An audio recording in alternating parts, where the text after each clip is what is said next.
On saute l'installation du display avec la tige qui relie l'afficheur et le pad sur la gauche. On va finir l'installation avec le branchement du fil directement au contrôleur. Donc le vert sur le vert. Tac. On rentre les fils du contrôleur à l'intérieur. On commence par allumer l'affichage du display. Ensuite, on appuie directement sur les deux flèches, du haut et du bas. Et ensuite, on va voir le 25 qui va s'allumer. Le 25 clignote. Il va falloir appuyer 3 fois sur le bouton Power sur la gauche afin qu'on puisse voir le 25 qui s'arrête de clignoter.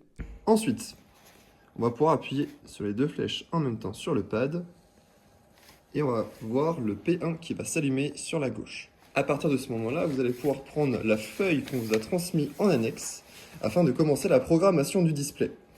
Pour le P1, vous allez voir la première ligne, on nous demande 46. Moi je suis à 60, donc je descends sur la flèche du bas afin d'arriver au chiffre 46. À partir du moment où le 46 clignote, il va falloir appuyer sur la gauche, sur le pad, sur le bouton Power, une seule fois. Dès qu'on a appuyé sur le bouton Power, on arrive sur le P2. Donc là en P2, je suis au numéro 1. Il va falloir que je suis au numéro 0. Il faut que je descende en appuyant une fois sur la flèche du bas. Et donc là, on voit bien que je suis à 0. Maintenant, on veut arriver sur P3. Donc pour arriver sur P3, toujours pareil, on appuie une seule fois sur le bouton Power sur le pad. Et là, on arrive à P3.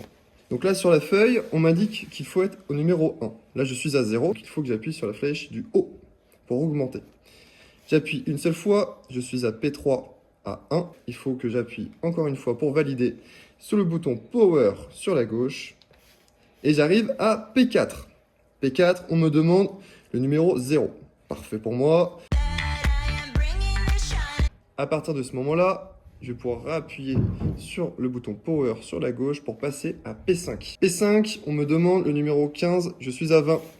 Donc je dois descendre de 5 unités afin d'être à 15. Donc c'était le dernier P.